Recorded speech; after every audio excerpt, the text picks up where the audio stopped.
Stand हिलाने लगे जल्दी से फिर पीछे बार बार हिलाया या तो उधर तो नहीं खाएगा। जूम कर दी तुम दोनों, ठीक है सबके।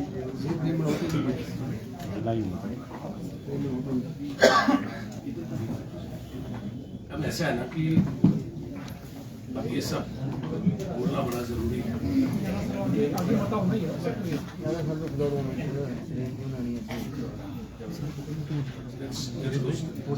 ठीक है, बस हो गया।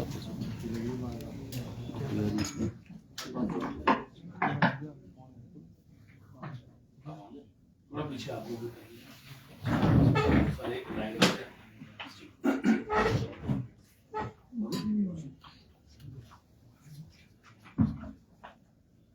शुरू कर सकते हैं। सबसे पहले तो मैं सारे प्रेस बंधुओं का स्वागत भी करता हूँ और धन्यवाद भी करता हूँ।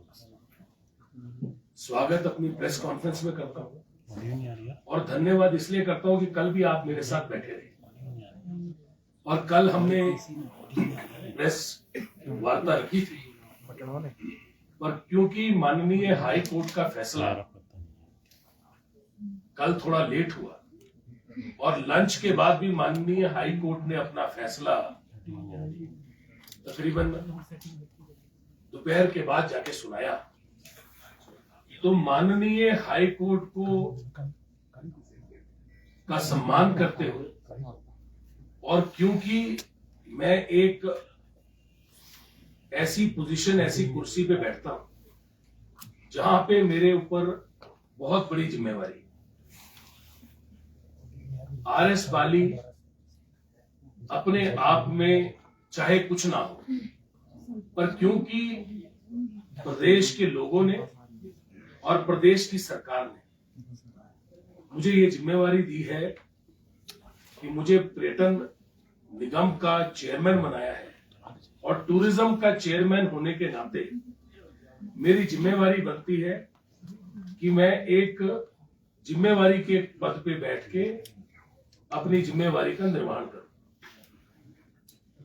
बहुत से लोगों ने कहा कि पिछले इतने दिनों से जब ये बात टूरिज्म की हो रही तो हमारे ऑपोजिशन पार्टी के लीडर्स ने भी कहा, लोगों ने भी कहा कि आरएस बाली अभी इस बात पे क्यों कुछ नहीं कह रहे। तो उसके लिए मैं सिर्फ एक चीज कहना चाहूंगा कि आरएस बाली ने कब क्या कहना है, क्या करना है, वो सबसे पहले आरएस बाली की जिम्मेवारी है कि मैं अपने आप डिसाइड करूं। मेरे लिए कोई और डिसाइड नहीं करता कि मैंने कब क्या कहना है। जब माननीय हाई कोर्ट के अंदर टूरिज्म कॉरपोरेशन का केस चला है और माननीय हाई कोर्ट टूरिज्म कॉरपोरेशन के केस को सुन रहे और माननीय हाई कोर्ट में फैसला अभी आना है, जब एक फैसला आ गया है तो दूसरे फैसले के लिए हमने डबल बेंच में रिव्यू पिटीशन दायर किया है। उस समय चेयरमैन की पोस्ट पे बैठ के अगर मैं कोई भी बात या कोई भी शब्द बाहर कहता हूं तो वो ऑफिशियल स्टेटमेंट होती है टूरिज्म। कोई भी और नेता अगर टूरिज्म की बात करता है तो उसको ऑफिशियल स्टेटमेंट नहीं माना जाता, पर अगर टूरिज्म का चेयरमैन या टूरिज्म का मैनेजिंग डायरेक्टर कोई भी बात कहता है तो ये ऑफिशियल मैनेजमेंट की ऑफिशियल स्टेटमेंट होती है। और अगर मैं कोई भी शब्द ऐसा बोल दूं अपने इतने दिन की प्रेस वार्ता में या किसी चीज में, तो कोर्ट कभी भी, माननीय हाई कोर्ट कभी भी इसका कॉग्निजेंस ले सकता है और उसका कॉग्निजेंस लेके इमीडिएटली उसके बड़े एडवर्स इफेक्ट हो सकते हैं। तो मैंने अपनी नैतिक जिम्मेवारी मानते हुए बिल्कुल संयम बनाया और एक शब्द भी पिछले 6-7 दिनों में जब से ये घटनाक्रम हुआ मैंने एक भी शब्द इसके बारे में नहीं बोला। और आज जब निर्णय आ चुका है तो मैं आपके बीच में बैठा। मुझे माफ करिएगा, थोड़ा सा आज मेरी तबीयत भी थोड़ी खराब है, पर तब भी ये मेरी नैतिक जिम्मेवारी है, इसलिए मैं आपके बीच में पहुंचा हूं। कल भी तकरीबन 3:30-4 बजे तक हम सब इकट्ठे बैठे रहे और जब तक माननीय हाईकोर्ट का फैसला आया तब तक काफी लेट हो चुका था और आप लोगों को घर जाना था और मैं आप लोगों को और प्रतीक्षा नहीं करवाना चाहता था, इसलिए मैंने आज की तारीख आपसे पूछ के रखी। अब बात है कि फैसला आ चुका है and all is well in HPTDC. Himachal Pradesh tourism corporation के अंदर माननीय हाई कोर्ट ने जो फैसला सुनाया है उसके अनुसार हमारे सभी होटलों को खोलने की अनुमति मिली और ये सभी होटल जो है सुचारू रूप से जिस तरह पहले सेवा दे रहे थे उसी तरह अब सेवा देंगे। बड़ी इंपॉर्टेंट बात यह है कि माननीय हाई कोर्ट ने इसके ऊपर कोई हमारी कैपिंग नहीं की, इस पे कोई उन्होंने दिन या घड़ी सुनिश्चित नहीं की। अगर उन्होंने दिन सुनिश्चित किए हैं तो सिर्फ जो हमने अपने रिटायर्ड एम्प्लॉयज हैं, जो रिटायर्ड एम्प्लॉय के बेनिफिट हमने देने हैं, उन बेनिफिट देने के दिन उन्होंने सुनिश्चित किए हैं, जिसको हमने माननीय हाईकोर्ट के आगे माना है। हम माननीय हाईकोर्ट का एचपीटीडीसी की तरफ से विशेष धन्यवाद करेंगे कि उन्होंने हमारे परिवार के 1673 कर्मचारियों के बारे में, चाहे वो रेगुलर एम्प्लॉयज थे, चाहे वो डेली वेजर थे, चाहे वो आउटसोर्स एम्प्लॉय थे, 1673 एम्प्लॉयज और उनके परिवार के बारे में, जो कि मेरा परिवार है, टूरिज्म का परिवार है, हम सब का परिवार है, उसके बारे में सोचा। हम माननीय हाईकोर्ट का धन्यवाद करते हैं कि ऐसे टूरिज्म के लिए जो ट्राइबल इलाकों में सर्विस दे रहा है, ऐसे टूरिज्म के लिए जिसने कोरोना काल के अंदर अपने कोरोना वॉरियर्स को खोया है, ऐसे टूरिज्म के लिए कि सेवा देते हुए जो टूरिज्म के मेरे परिवार के एम्प्लॉयज हैं, उनमें से 2 एम्प्लॉयज ने अपनी जान को गंवाया कोरोना के दौरान। ऐसे टूरिज्म एचपीटीडीसी के लिए जिन्होंने आज तक हिमाचल का सीना फक्र से हमेशा चौड़ा किया है, चाहे हिंदुस्तान के प्रेसिडेंट आए हो, चाहे हिंदुस्तान के कोई भी डिग्निटरी आई हो, हर डिग्निटरी के सामने जो हमारा टूरिज्म है उसने अपनी बेहतरीन सर्विस दी और एचपीटीडीसी ने अपनी सर्विस के माध्यम से हमेशा हर किसी का दिल जीता है और इसके लिए हमें कई बार जो प्रेजेस की लेटर है, जो प्रशंसनीय पत्र है, वो कई बार नेशनल और इंटरनेशनल डिग्निटरी से मिले। मैं धन्यवाद करना चाहूंगा कि एचपीटीडीसी के बारे में माननीय हाईकोर्ट ने एक इमोशनल तरह से भी सोचा और एचपीटीडीसी का जो थीम है, जो एचपीटीडीसी की रूह है, जो एचपीटीडीसी की आत्मा है कि हम लोग एक ऐसी ऑर्गेनाइजेशन है जो सेवा देने के लिए, हिमाचल का नाम रोशन करने के लिए और हिमाचल प्रदेश जिस चीज के लिए जाना जाता है, अतिथि देवो भव, अगर उसको सबसे ज्यादा और सबसे बेहतरीन तरीके से कोई निभा रहा है तो वो एचपीटीडीसी सबसे पहले उसके ऊपर खड़ा है। जब हिमाचल में कोई आता है तो सबसे पहले ये सोच के आता है कि मैं अगर कहीं सेफ्टी के लिए गवर्नमेंट के किसी होटल में रुकना होगा तो एचपीटीडीसी के होटल में रुकूंगा। और ये सेवा कई अनेकों सालों से एचपीटीडीसी के लोग दे रहे हैं और हमारे जितने भी कर्मचारी हैं, चाहे आज है चाहे इससे पहले रिटायर हो गए, हर किसी ने अपनी पूरी जिंदगी में बेहतरीन सर्विस दी है। आज हमें यह भी देखना पड़ेगा कि हम लोग एचपीटीडीसी का आधार क्या है। एचपीटीडीसी की थीम क्या है, एचपीटीडीसी की सोच क्या है। एचपीटीडीसी कोई लॉस एंड प्रॉफिट के साथ उसको आप नहीं देख सकते।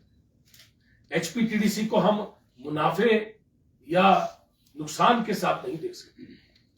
एचपीटीडीसी होटल वहां भी बनाता है जहां पे कोई आदमी, मतलब सिर्फ टूरिस्ट जब आता है, तो हमने होटल कल्पा में भी बनाए हैं, हमने काजा में भी बनाए हैं, हमने किलोंग में भी बनाए हैं, हमने रोडू में भी जब कोई होटल नहीं हुआ करते थे तब भी बनाए हैं, हमने सीसू में भी बनाए जहां पे उस समय कुछ नहीं होता था। और आज जिस्पा, जो कि बिल्कुल आखिरी जगह है, जो कि आपको किलोंग से भी तकरीबन 25 किलोमीटर के करीब आगे जिस्पा के लिए जाना पड़ता है, वहां भी हम होटल बना रहे हैं। आज भी होटल वो बन रहा है और उस होटल को बनाने के बाद हम लोगों को वो समर्पित करेंगे। अब कोई इंसान पूछेगा कि जिस्पा में होटल क्यों, किलोंग से भी 25 किलोमीटर आगे, क्योंकि जिस्पा भी लोग जाते हैं और जब जिस्पा लोग पहुंचते हैं तो उसको प्रॉफिट एंड लॉस से देख के नहीं बनाया जा सकता। जिस समय हमने होटल इन ट्राइबल डेस्टिनेशंस में बनाए, उस समय वहां पे कई जगह पे होटल का नामो निशान नहीं था, पर होटल इस थीम से बनाए गए कि अगर हिमाचल में कोई पर्यटक आता है तो उस पर्यटक को कोई ना कोई जगह मिले ठहरने के लिए, रहने के लिए। और ये बहुत जरूरी चीज है।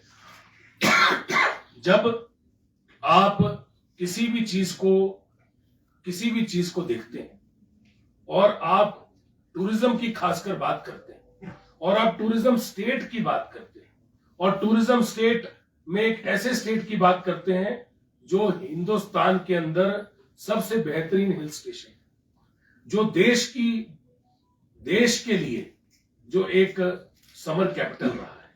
आप एक ऐसे प्रदेश की बात करते हैं जिसने देश का नाम पूरी दुनिया में रोशन किया है, जो सेफ्टी के लिए जाना जाता है, जो अतिथि देवो भव के लिए जाना जाता है। तो हमें उसको बहुत अलग तरह से देखना पड़ेगा कि एचपीटीडीसी सिर्फ प्रॉफिट अर्निंग ऑर्गेनाइजेशन की तरह नहीं देखा जा सकता। हाँ, हम लोग प्रॉफिट में जरूर चाहेंगे कि एचपीटीडीसी प्रॉफिट में आए, एम्प्लॉयज भी चाहेंगे, मैनेजमेंट भी चाहेंगे, पर सिर्फ प्रॉफिट में आना या सिर्फ पैसे कमाना ये एचपीटीडीसी का उद्देश्य नहीं। एचपीटीडीसी का उद्देश्य है कि हमने सेवा देनी है, वहां पे भी सेवा देनी है जहां पे कुछ भी ना हो। और हमारे एम्प्लॉयज ने 1673 एम्प्लॉयज ने, और इससे पहले जितने भी एम्प्लॉयज रहे हैं, सब ने बेहतरीन सर्विस अपने जीवन में एचपीटीडीसी के लिए दी। चाहे कोरोना काल रहा हो, चाहे क्वारंटाइन सेंटर्स रहे हो, चाहे अपनी जान गंवाना रहा हो, अपनी जिंदगी को निछावर करने के लिए भी एचपीटीडीसी के एम्प्लॉयज हमेशा आगे रहे। अब बात है, मुझे माफ करिएगा, आज मेरी तबीयत बहुत खराब थी, पर यह मुद्दा इतना इंपॉर्टेंट था कि मुझे आज ही आना था। अब बात है कि एचपीटीडीसी ने आज एचपीटीडीसी की स्थिति क्या है। चर्चा बाजार में बहुत गर्म है और हर जगह लोग कहते हैं कि भाई, बात हर बाजार में आप जाएंगे, मॉल रोड पे जाएंगे, धर्मशाला जाएंगे, मनाली जाएंगे, किसी बाजार में जाएंगे, भाई एचपीटीडीसी का आज हो क्या रहा है या एचपीटीडीसी आज कहां है। तो मैं आपको बताना चाहूंगा कि एचपीटीडीसी ने पूरे इतिहास में आज तक के इतिहास में पिछले 2 सालों में 2022-23 और 2023-24 में पहली बार एचपीटीडीसी ने 100 करोड़ का आंकड़ा क्रॉस किया। एचपीटीडीसी ने 2022-23 में 109 करोड़ रुपए की टर्नओवर की। आज से पहले ऐसा कभी नहीं हुआ था। और प्राकृतिक आपदा आने के बावजूद एचपीटीडीसी ने 105 करोड़ रुपया की टर्नओवर। ये आंकड़ा आज तक के इतिहास में कभी भी इतना बड़ा नहीं पहुंचा। 100 करोड़ रुपए की टर्नओवर 2022-23 में ही पहली बार की गई। उससे पहले 79 करोड़ रुपए थी, उससे पहले 45 करोड़ रुपए थी।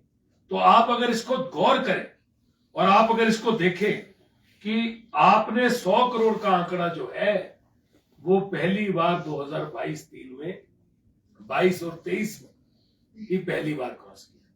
तो अगर देखा जाए कि इतनी बड़ी टर्नओवर हुई तो नुकसान कैसे हो, नुकसान किस तरह, उसके ऊपर भी मैं आपको और पूरे हिमाचल वासियों को बताना चाहूंगा। जब टर्नओवर इतनी बड़ी होती है तो आज तो हमारे पास इस टर्नओवर के हिसाब से कम आपके पास इसी साल के अंदर तकरीबन इन 2 सालों में, एक साल में 18 करोड़ रुपया, तकरीबन 18 करोड़ रुपया, और एक साल के अंदर इतना ही तकरीबन पैसा आपको बचना चाहिए था। तो वो आपका पैसा जो आपको बचना था, जो इतनी बड़ी टर्नओवर हुई, और ये टर्नओवर आपकी रातों रात नहीं बढ़ी, ये मेहनत से बढ़ी, इसके ऊपर काम हुआ। एचपीटीडीसी के 1673 लोगों ने रात दिन एक किया, एचपीटीडीसी के एम्प्लॉयज ने एक किया, और जो लोग इसके ऊपर क्वेश्चन मार्क लगाते हैं, ये आंकड़े कभी झूठ नहीं बोलते। पढ़े लिखे को आरसी क्या बोलते उसको, हाथ कंगन को आरसी क्या, पढ़े लिखे को फारसी क्या, हाथ कंगन को आरसी क्या और पढ़े लिखे को फारसी क्या, ये आंकड़े हैं। और आज मैं सारे आंकड़े आपके पास लेके आया हूं, क्योंकि मैं सिर्फ जो बात करूंगा वो आंकड़ों के ऊपर करूंगा ताकि आपको पता लगे। आज इस साल के अंदर अक्टूबर 2023 में, ये मार्च 31 के बाद, मतलब अप्रैल 1 से अक्टूबर तक पिछले साल में 63 करोड़ रुपए की टर्नओवर हुई थी 2023 में। अप्रैल 1 से लेके अक्टूबर 2023 तक 63 करोड़ रुपीस की टर्नओवर हुई थी। और इस साल अप्रैल 1 से लेके, मतलब मार्च 31 के बाद अक्टूबर 2024 तक 65 करोड़ 37 लाख रुपए की टर्नओवर हुई। तो तकरीबन 2.5 करोड़ रुपए के करीब हमारी टर्नओवर पिछले साल के बनिस्बत भी ज्यादा चल रही है। मतलब आज उन्हीं रूम्स के अंदर हम लोग ज्यादा टर्नओवर कर रहे हैं। पिछले साल प्राकृतिक आपदा भी आई थी, उसके बावजूद हमने 100 करोड़ का आंकड़ा क्रॉस किया। तो जो लोग कह रहे थे कि काम क्या हुआ, कैसे हुआ, उसके पीछे कितना काम किया गया, वो ये आंकड़े बताएंगे। अब बड़ी बात है कि आज जब इतनी टर्नओवर हुई तो नुकसान कैसे हो गए। तो मैं आपको बताना चाहूंगा कि हमारी रिवीजन ऑफ पे स्केल हुई, और रिवीजन ऑफ पे स्केल जो हुई वो 1/1/2016 को, 1/1/2016, और अक्टूबर 2022 में हमारी सरकार से बनने से पहले, मतलब उस सरकार के बनने से तकरीबन 22 कितने महीने पहले हुआ, 2.5 महीने पहले जो बीओडी हुई पिछली सरकार में, उसमें पिछली सरकार ने जो रिवीजन ऑफ पे स्केल थी उसको अडॉप्ट कर लिया। अब 2022 में पिछली सरकार ने रिवीजन ऑफ पे स्केल, जो इनकी बीओडी हुई अक्टूबर में, अक्टूबर 2022 को इन्होंने ये पे स्केल को अडॉप्ट कर लिया कि अब रिवीजन जो है उसके हिसाब से सैलरी मिलेगी, उसके हिसाब से लीव इनकैचमेंट मिलेगी, उसके हिसाब से आपको, उसके हिसाब से ही सारे के सारे आपको चीजें देखनी पड़ेगी। अब रिवीजन ऑफ पे स्केल जब होता है और आप उसको अडॉप्ट कर लेते हो और लीव इनकैचमेंट जब जिसको मिलती है तो आपके ऊपर एक बहुत बड़ा भार पड़ जाता है। 2022 अक्टूबर के बाद तकरीबन दिसंबर में सरकार बनी और जनवरी के अंदर हम लोगों ने औपचारिक रूप से सरकार को शुरू किया और जनवरी के बाद फरवरी के अंदर हमको ये मौका मिला कि हम इसको डिपार्टमेंट को चला पाए। अब जैसे ही ये रिवीजन ऑफ पे स्केल हुई और लीव इनकैचमेंट का हमें 1/1/2016 से बर्डन पड़ा, उसके बाद हमारी सरकार मतलब पिछली सरकार में 2022 अक्टूबर में एक और डिसीजन हुआ कि जो ग्रेचुटी की जो इंक्रीज है एज पर ग्रेचुटी एक्ट 1972 उसको भी हम लागू करते हैं। ग्रेचुटी इंक्रीज हुई एज पर ग्रेचुटी एक्ट 1972, उसको भी सरकार ने 2022 में, पिछली सरकार ने अक्टूबर 2022 को, मतलब जब इलेक्शन के अंदर सरकार जा रही थी, तो सरकार ने इसको लागू करने का फैसला किया कि हम इसको लागू करते हैं। उसके बाद इलेक्शन हो गए, इलेक्शन के बाद हम लोग आ गए और हमें ये सारे के सारे जो ग्रेचुटी है, लीव इनकैचमेंट है, रिवीजन ऑफ पे स्केल है, ये सारी चीजें देनी पड़ी। अब ग्रेचुटी अगर किसी को 10 लाख रुपए मिलती थी तो वो सीधा 20 लाख रुपए हो, 10 लाख से 20 लाख, बिल्कुल ठीक है ना, 20 लाख, 10 लाख से 20 लाख रुपए हो। ये बड़ी इंपॉर्टेंट चीज है कि 10 लाख से 20 लाख रुपया ग्रेचुटी हो गई, तो अब इंपैक्ट क्या आ गया? डबल का। अब डबल का इंपैक्ट आ गया तो आपको इमीडिएटली पैसे देने थे। अब बड़ी दिलचस्प बात है कि पैसे दिए कितने? पैसे तो देने थे पर पैसे दिए कितने? अब आज तक 2016 से लेके 2016 का पिछली सरकार के 5 साल निकल गए, 2016 से लेके 2022 तक पिछली सरकार ने 29 करोड़ रुपया इसके एवज में दिया और जमा कराया। कितना जमा कराया? 29 करोड़ रुपया। 5 साल के जो पिछले साल का कार्यकाल था 2016 से लेके 2022 तक पिछली सरकार ने 29 करोड़ रुपया लगभग जमा कराया, रिटायरी बेनिफिट दिए एम्प्लॉइज को। और हमारी सरकार ने, ये बड़ा दिलचस्प है, इसको सुनने की जरूरत है, हमारी सरकार ने, HPTDC ने, हमारी कॉरपोरेशन ने अपने आप, अपने बलबूते, अपने पैसे से जो पैसा खुद के पास आया था, जो मैंने आपको कहा कि 109 करोड़ रुपया, 105 करोड़ रुपया हमने टर्नओवर की, जो पैसा हमारा मुनाफा हो सकता था, उसी पैसे में से हम लोगों ने 35 करोड़ रुपया, इसको मैं एग्जैक्टली आपको बताया तो कितने पैसे दिए हैं,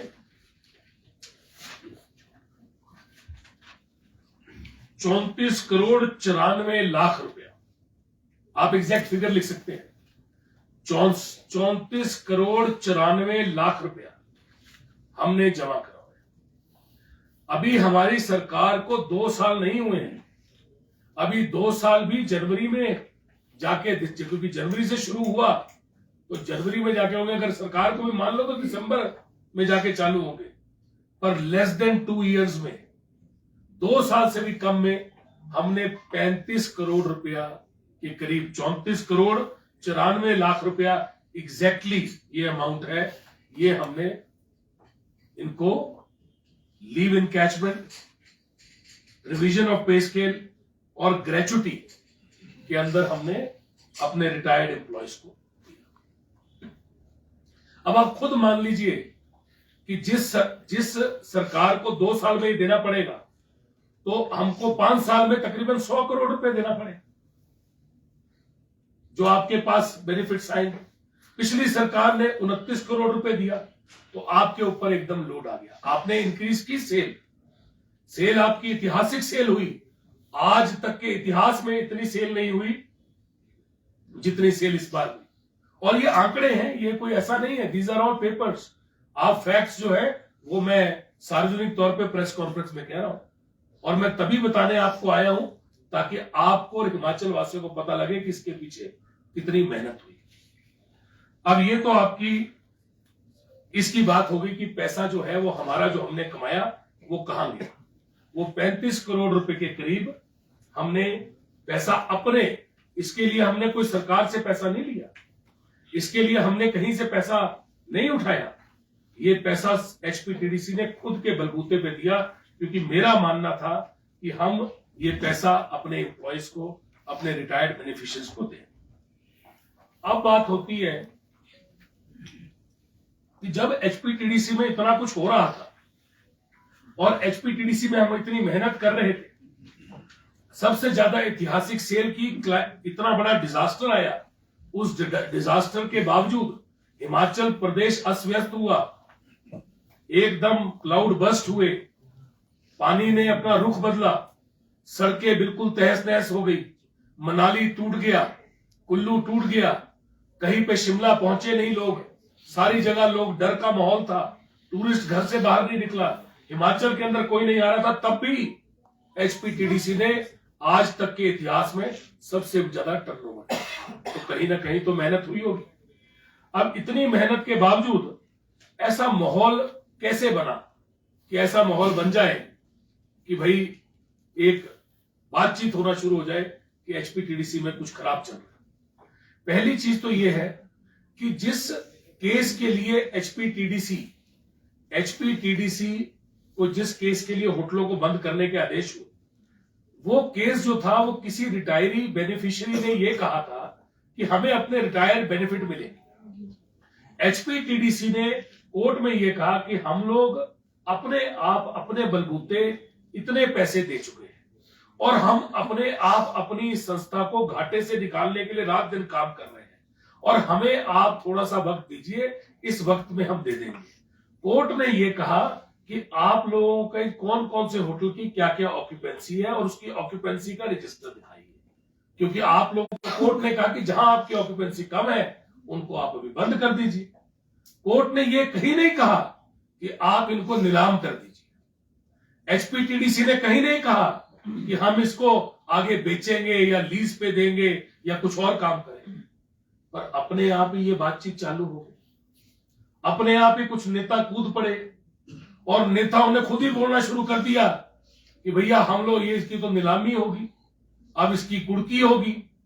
ना तो कोर्ट ने कहा, ना कोर्ट ने आदेश दिए, ना एचपीटीडीसी ने कहा, ना कोई इश्तिहार आया, ना एचपीटीडीसी ने इसकी बात की, पर कुछ नेताओं ने खुद कहना शुरू कर दिया। और अब मैं बड़ी इंपॉर्टेंट बात पे आ रहा, ये मेरी प्रेस कॉन्फ्रेंस का तीसरा पहलू। तीसरा पहलू ये है कि अब ये माहौल कैसे बना। ये अब माहौल बनना शुरू होता है जब ऐसी खबर आती है। इस खबर को थोड़ा फोकस कर लीजिए। ये सुधीर शर्मा जी हमारे हिमाचल प्रदेश में विधायक भी हैं और पूर्व में हमारी पार्टी में भी रहे। इनकी एक आदत बन गई है कि हर चीज के बारे में झूठ बोलते रहना और लोगों को गुमराह करना और लोगों को किसी भी तरह ऐसे किसी दिमाग की दुविधा में डालना और कुछ ना कुछ झूठ बोल के अपना काम कई खबरों में बने रहना, आधारहीन बात करना जो आधार से बिल्कुल परे हो। और इस बात को मैं इनकी स्टेटमेंट के साथ बताने आया हूं। इन्होंने स्टेटमेंट दिया, ये माहौल बनता कैसे है।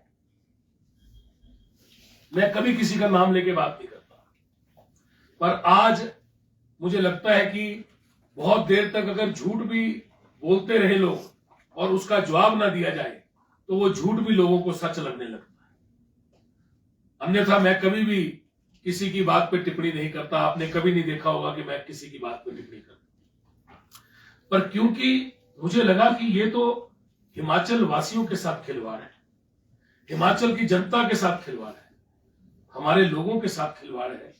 जो कहीं पे बैठा होगा लाहौल में, जो किलोंग में बैठा होगा, जो कांगड़ा में होगा, जो शिमला में होगा या किन्नौर में होगा या सिरमौर में होगा, उसको क्या पता कि क्या हो रहा है। वो तो किसी ने डाल दिया अपने फेसबुक में और अपने फेसबुक में ऑफिशियल पेज से डाला। ये ऑफिशियल पेज है जिसपे इनका ब्लू टिक आता है, जिसके भी नाम के आगे ब्लू टिक आता है वो ऑफिशियल पेज होता है, उससे डाल दिया होगा और वो सच्चाई होगी। और एक माहौल बनाने की कोशिश की गई कि किस तरह से झूठ के सहारे हम किसी को बदनाम करें, किस तरह से हम लोगों को गुमराह करें, किस तरह से हम लोगों के साथ उनके दिमाग के साथ खेलें, और अब ये खेल कैसे होता है मैं आपको बताता हूं। सुधीर शर्मा जी लिखते हैं तकरीबन 7 दिन पहले कि 150 करोड़ का बिजली बिल जमा ना करने पर, अब इसको सुनिएगा जरा, 150 करोड़ का बिजली बिल जमा ना करने पर दिल्ली स्थित हिमाचल भवन की कुर्की करने के आदेश हुए। मतलब इसका क्या होगा, एक आम आदमी इसको पढ़ेगा तो क्या सोचेगा कि 150 करोड़ का बिजली बिल जमा ना करने पर दिल्ली स्थित हिमाचल भवन की कुर्की करने के आदेश हुए। मतलब हिमाचल भवन जो है उसकी कुर्की करने के आदेश इसलिए हुआ कि हिमाचल भवन ने बिजली का बिल 150 करोड़ का जमा नहीं किया। यही समझेंगे ना, एक आम आदमी इसको यही समझेगा 150 करोड़ का बिजली बिल जमा ना करने पर दिल्ली स्थित हिमाचल भवन की कुर्की करने के आदेश हुए। कहीं सरकारी मंशा खुद ही बेचने की तो नहीं है। अब हिमाचल भवन सबसे पहले तो मैं सरकारी बिजली बिल के ऊपर आता हूं। इन्होंने कहा कि 150 करोड़, मैं द्वारा पढ़ रहा हूं, 150 करोड़ का बिजली बिल जमा ना करने पर दिल्ली स्थित हिमाचल भवन की कुर्की करने के आदेश हुए। तो ये बिजली का बिल है और हिमाचल भवन का 1 रुपए का बिल भी पेंडिंग नहीं है। अगली पेमेंट 4 तारीख को जानी है। अब कौन सा 150 करोड़ का बिजली का बिल देना है, ये झूठ है और ये सच है। और झूठ जब भी सच्चाई से टकराएगा तो वो हमेशा चूर चूर हो जाएगा, क्योंकि सच हमेशा सामने आके बोलेगा कि मैं सच हूं। तो ये झूठ है सुधीर शर्मा जी का और ये सच है। इससे पूर्व में भी, ऐसा नहीं है कि इन्होंने पहली बार कहा, इससे पूर्व में भी अप्रैल महीने में सुधीर शर्मा जी ने एक वीडियो जारी की, जिस वीडियो में इन्होंने कहा कि चंडीगढ़ में एडीबी, एशियन डेवलपमेंट बैंक की एक सुधीर शर्मा जी ने एक वीडियो जारी की अप्रैल महीने में इसी साल, और उसमें कहा कि चंडीगढ़ में एशियन डेवलपमेंट बैंक की और टूरिज्म की एक मीटिंग हो रही है।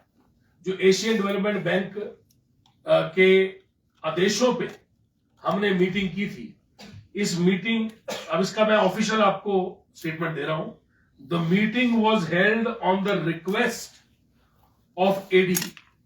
एशियन डेवलपमेंट बैंक ने हिमाचल टूरिज्म से ये कहा कि आप एक मीटिंग कीजिए चंडीगढ़ में, ताकि आप, उस मीटिंग का नाम होता है मार्केट साउंडिंग सर्वे।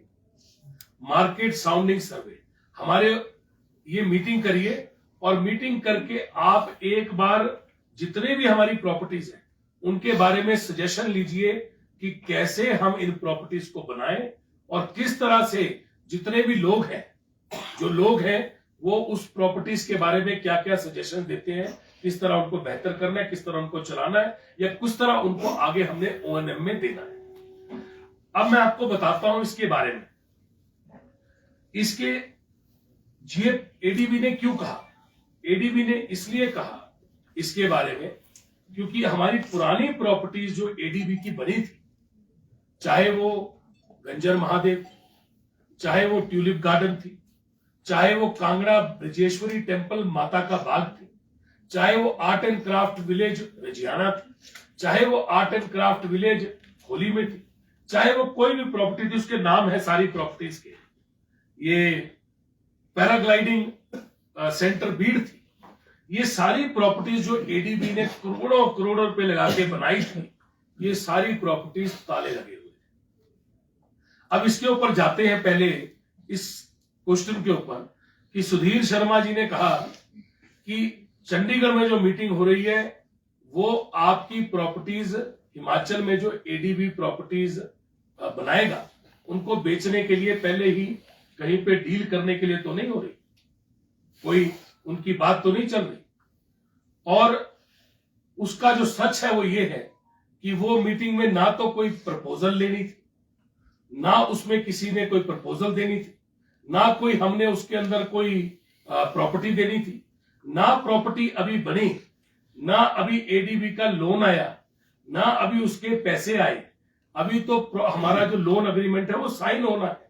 हमने तो अपना वक्त बचाने के लिए प्रीएम्प्ट किया, जो एडीबी की क्वालिफिकेशन होती है कि आपको पहले ही एडीबी के लिए आपको तैयारी करनी पड़ती है, आपको कंसल्टेंट अपॉइंट करना पड़ता है, आपको टेंडरिंग की प्रोसेस चालू करनी पड़ती है, ताकि जब एडीबी के पैसे आए तो इमीडिएटली प्रोजेक्ट बनने चालू हो जाए। तो उसके ऊपर काम हम लोग कर रहे थे और एडीबी की गाइडलाइंस के हिसाब से कर रहे थे। पर इन्होंने कहा कि चंडीगढ़ में ये डील करने चले गए। और आप लोगों को याद होगा कि अप्रैल महीने में इन्होंने वीडियो जारी की और कहा कि एडीबी की प्रॉपर्टीज को बेचने की डील कर रहे हैं, ये चंडीगढ़ में ये करने जा रहे हैं। उन्होंने ऐसा कहा, आप वो वीडियो निकाल के देखिएगा। तो ये चाहे 150 करोड़ की बात हो, हिमाचल भवन के बिल की बात हो, चाहे, और हिमाचल भवन के ऊपर मैं आपके ऊपर एक चीज के लिए और आऊंगा। हिमाचल भवन दिल्ली जो है वो टूरिज्म कॉर्पोरेशन की प्रॉपर्टी नहीं है। हिमाचल भवन दिल्ली हिमाचल सरकार में जीएडी की प्रॉपर्टी है, जनरल एडमिनिस्ट्रेटिव डिपार्टमेंट की प्रॉपर्टी है, जनरल एडमिनिस्ट्रेटिव डिपार्टमेंट की प्रॉपर्टी है, जीएडी की प्रॉपर्टी है। हिमाचल भवन जो है वो एचपीटीडीसी की प्रॉपर्टी नहीं है। हम वहां पे सिर्फ ऑपरेट करते हैं और वहां पे हम ऑपरेशन देखते हैं। हिमाचल भवन के अंदर एचपीटीडीसी अपनी सर्विस देता है, पर उसके बावजूद लोगों को गुमराह करने के लिए, सनसनी फैलाने के लिए, लोगों के अंदर एक सिर्फ ऐसा भ्रम पैदा हो जाए कि एचपीटीडीसी के होटल तो कुर्की पे जा रहे हैं, ऐसा इन्होंने काम किया। ये निंदनीय है और इसकी हम हिमाचल वासी भी इसकी निंदा करते हैं ऐसे काम की, और एचपीटीडीसी भी इसकी निंदा करता है कि कोई भी झूठ और भ्रम फैलाया जाए वो हमेशा हानिकारक है। और जब आप एक कॉन्स्टिट्यूशनल या आप एमएलए होते हैं तो आपको ऐसी बात कभी भी नहीं करनी चाहिए। अब एक बड़ी दिलचस्प बात हो रही, मैं आपको इसको वीडियो के माध्यम से, मेरा फोन दीजिए, मैं आपको इसको वीडियो के माध्यम से दिखाऊंगा और इसको पहले मैं क्लियर करूंगा। अब दूसरी प्रेस कॉन्फ्रेंस हुई राकेश पठानिया जी की। ये बड़ी दिलचस्प बातें हैं और बड़ी दुखदायक बातें हैं। दिलचस्प इसलिए हैं क्योंकि आप लोग इसको जब देखेंगे तो उस समय पे आपको लगेगा कि ये क्या बोल रहे हैं, और दुख और दर्दनाक इसलिए है क्योंकि आपको दर्द देंगी ये बातें कि इतने बड़े सफेद झूठ क्या इस तरह बोले जा सकते। राकेश पठानिया जी की प्रेस वार्ता के ऊपर तो मुझे लगता है कि मुझे एक पूरी प्रेस वार्ता करनी चाहिए। ये आज की प्रेस वार्ता इसको जस्टिफाई नहीं कर पाएगी। इसको जस्टिफाई करेगी अगर आरएस बाली अपनी पूरी प्रेस वार्ता राकेश पठानिया जी की प्रेस कॉन्फ्रेंस के ऊपर करेगा। पर मैं तब भी उनके जो अनेकों झूठ है उनकी प्रेस कॉन्फ्रेंस में से, उनमें से कुछ झूठ आपके आगे आंकड़ों के साथ पेश कर। सबसे पहला उनका झूठ, उन्होंने कहा, राकेश पठानिया जी ने बहुत से आरोप लगाए, बड़े मेरा देखिए एज ए पॉलिटिशियन बहुत अरसा हो गया उनको पॉलिटिक्स में, और एज उनसे काफी उम्र में हम छोटे हैं, एज ए यंग पॉलिटिशियन हम हर किसी से सीखते हैं, चाहे कोई किसी भी पार्टी का हो, चाहे वो किसी भी विचारधारा को, कुछ ना कुछ अच्छा सीखने को हर किसी से मिलता है। और एज ए यंग पॉलिटिशियन मुझे लगता है कि एक आप जब किसी आदमी को जिसको एक लंबा तजुर्बा है उनको देखते हैं तो आपको ये एक उम्मीद रहती है कि आप कुछ उनसे अच्छा सीख के जाओ। पर जब मैंने राकेश पठानिया जी की प्रेस कॉन्फ्रेंस देखी, बड़े समय से वो नहीं बोल रहे थे, बड़े समय से वो चुप थे, पर जब मैंने उनको एचपीटीडीसी के बारे में बोलते देखा तो मुझे लगा कि वो पूर्व में सबसे पहले एचपीटीडीसी के वाइस चेयरमैन से उन्होंने अपना जीवन का पॉलिटिकल एचपीटीडीसी के साथ एक इमोशनल सफर शुरू किया और वो तकरीबन 98 में 1998 में 98 में वो एचपीटीडीसी के वाइस चेयरमैन बने। तो 98 में तो हम बहुत छोटे थे और वो एचपीटीडीसी को उस समय वाइस चेयरमैन के तौर पे चला रहे थे। तो मुझे लगा कि उनसे कुछ ना कुछ एचपीटीडीसी के बारे में ऐसे विचार निकलेंगे जिससे हम लोग सीख के कुछ अच्छा करेंगे। पर मुझे बड़े बड़े दुख के साथ कहना पड़ता है कि राकेश पठानिया जी की प्रेस कॉन्फ्रेंस एक सफेद झूठ के अलावा और कुछ नहीं थी। और जिस तरह बहुत से लोगों ने मुझे फोन किया और कहा कि ये जो कह रहे हैं ये एक एक चीज झूठी है, तो मैंने सोचा इसका डीएनए करते हैं और इसका डीएनए मतलब इसकी एक एक चीज को खंगालते हैं और उसको चेक करते हैं कि इन्होंने कहा क्या और उसका सच या झूठ क्या है। तो पहली चीज के ऊपर आते हैं। ये देखिए, अब राकेश पठानिया जी पहली चीज क्या कह रहे हैं, मैं उसके ऊपर आऊंगा और इसको आप सुनिएगा और उसके बाद मैं इसका उत्तर दूंगा।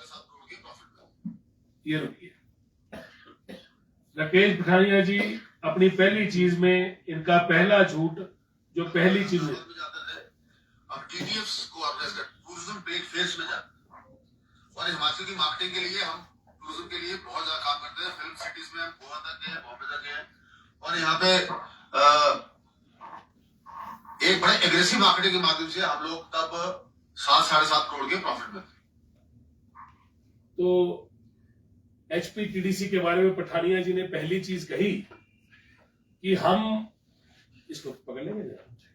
पठानिया जी ने पहली चीज कही कि हम 7-7.5 करोड़ के प्रॉफिट में थे उस समय जब ये अध्यक्ष थे। अब मैं जरा इसकी असलियत पे आऊंगा। ये आंकड़े हैं और ये पब्लिक डॉक्यूमेंट है, ये कभी भी पठानिया जी मंगवा सकते हैं। उसके बाद पठानिया जी रहे, मंत्री भी रहे, कैबिनेट मंत्री भी रहे हिमाचल के, और ये जो डॉक्यूमेंट हैं ये विधानसभा में भी ले होते हैं। ऐसा नहीं है कि सिर्फ आपके पास रहते हैं, ये जो फिगर्स हैं ये विधानसभा में भी ले आउट होती है और ये ऑडिटेड फिगर है, मतलब ऑडिट होके जमा हो चुकी है। तो असलियत ये है कि जो पठानिया जी का 7-7.5 करोड़ का प्रॉफिट है, जो ये कह रहे हैं कि जब मैं था तो 7.5 करोड़ रुपया एचपीटीडीसी का प्रॉफिट था, उसके ऊपर मैं बताऊंगा कि पठानिया जी पहली बार जब यहां वाइस चेयरमैन बने 98-99 में, तो उस समय दिसंबर के महीने में तकरीबन सरकार आई और पठानिया जी के आने से पहले 18 लाख रुपए का 98-99 में प्रॉफिट था। पठानिया जी के जैसे ही चरण पड़े एचपीटीडीसी में, ये 18 लाख का मुनाफा ऐसा नहीं था कि उसी साल प्रॉफिट था, उससे पिछले साल 1997-98 में 45 लाख का प्रॉफिट था और 1996-97 में 13 लाख का प्रॉफिट था। और ये जो भले आदमी उस समय रहे उन्होंने बड़ी मेहनत की होगी जो इसको मुनाफे में लाए होंगे। और 1995-96 में 2 लाख रुपए का प्रॉफिट था और 1994-95 में 79 लाख रुपीस का, तकरीबन 80 लाख का, 79,66,000 का प्रॉफिट था। और उससे पहले 93-94 में 45 लाख रुपए का प्रॉफिट था और उससे पहले 92-93 में 37 लाख रुपए का प्रॉफिट था। पर पठानिया जी के चरण जैसे ही पड़े, उसके बाद जो 18 लाख का उनसे पहले प्रॉफिट था, वो उनके चरण पड़ते ही 1,14,00,000 रुपए नुकसान पे एचपीटीडीसी चली गई। ये फैक्ट है। और पठानिया जी के चरण जब तक एचपीटीडीसी में रहे 2001 तक, तो प्रॉफिट जो जिसकी प्रॉफिट 7-7.5 करोड़ की पठानिया जी बात करते हैं, पठानिया जी के पहले साल में 1,14,00,000 रुपया नुकसान, मतलब 99,200 पठानिया जी 98, 99 में जब आए तो 18 लाख प्लस थे। 99, 2000 में 1 करोड़ 14 लाख रुपए का नुकसान था। 2000, 2001 में पठानिया जी जब बतौर वाइस चेयरमैन यहां पे अपना कार्य या एचपीटीडीसी में बतौर मुखिया अपना कार्य कर रहे थे तो 85 लाख रुपए का नुकसान था। 2002 और 2003 में 1 करोड़ 88 लाख रुपए का नुकसान था। तो पठानिया जी जितने साल यहां पे रहे, ये फिगर्स है जो मैंने आपको कही है, इन फिगर्स को विधानसभा में भी लेख किया है, ऑडिटेड बैलेंस शीट है। बोलने से पहले पठानिया जी बैलेंस शीट को या PNL profit and loss sheet को स्टडी कर लेते तो बेहतर होगा। अब दूसरी चीज, पठानिया जी का दूसरा झूठ, पठानिया जी का दूसरा झूठ, सीरीज है, तभी मैंने आपको कही थी कि पठानिया जी और सुधीर शर्मा जी के ऊपर सीरीज है, मैंने पूरा का पूरा बनाया, पर आज मैं कुछ झूठी बताऊंगा। उसके बाद जब भी ये कुछ बोलेंगे तो इनके बाकी चीजों को लेके मैं सामने आऊंगा।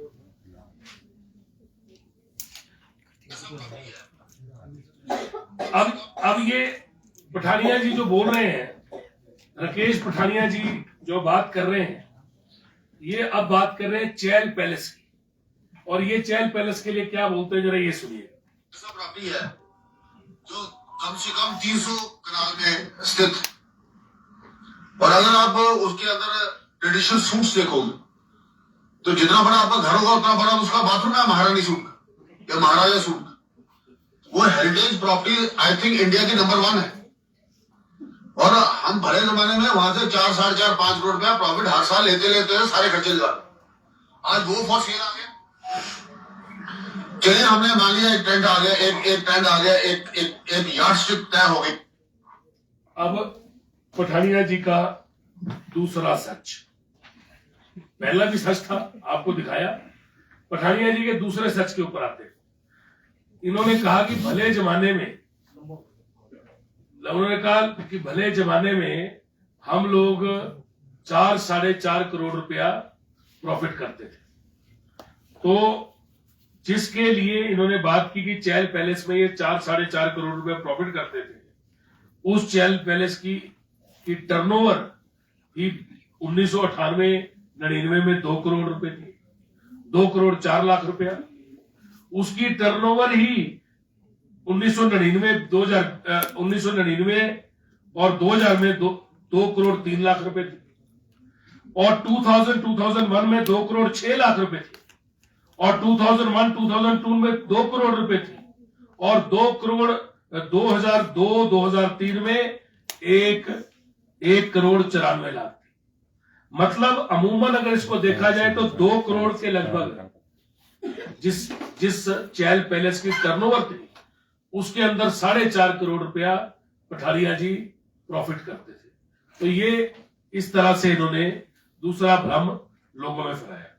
तो इसके अंदर बड़ी सिंपल सी बात है, क्योंकि हमारा बड़ा एक इंपॉर्टेंट है आपको बताना, और इसके ऊपर बात करना भी बड़ा इंपॉर्टेंट है, इसलिए मेरे को थोड़ा समय आपसे लेना पड़ रहा है। एचपीटीडीसी में एक और इन्होंने बड़ी बात कही, डिफेंड किया हाईकोर्ट के अंदर जाके, कौन से वकील खड़े किए उनकी जरा फोटो छापी है। आप क्या दलील ली आपने, क्या आप एक एविडेंस फाइल कर सकते थे कि आप क्या? अब इन्होंने कहा कि हाई कोर्ट में कौन से वकील इन्होंने खड़े किए।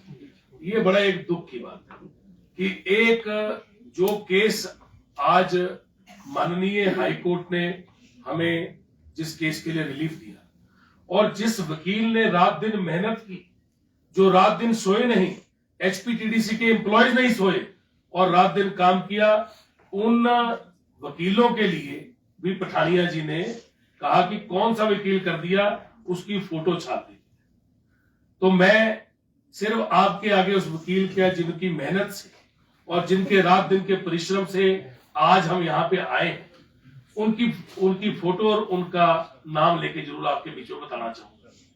हिमाचल प्रदेश के पूर्व एजी जिन्होंने आज एचपीटीडीसी को रिलीफ दिलाया और जिनकी मेहनत के कारण आज हमारे सारे होटल वापस खुले हैं, जिन्होंने माननीय हाईकोर्ट के आगे एचपीटीडीसी का पक्ष रखा, श्री श्रवण डोगरा जी, जो कि फॉर्मर एजी एडवोकेट जनरल हिमाचल के रहे और उससे पहले प्रेसिडेंट रहे HP high court bar association के, उससे पहले 2 बार मेंबर रहे, twice member of bar council of HP, और उस 2013 और 18 तक फॉर्मर एडवोकेट जनरल रहे और 2014 से 15 तक बार काउंसिल ऑफ हिमाचल प्रदेश, मतलब पूरे हिमाचल प्रदेश की बार काउंसिल के जो आदमी चेयरमैन रहे, उनके लिए इन्होंने कहा कि उनकी फोटो दिखा देना, कौन सा एडवोकेट किया।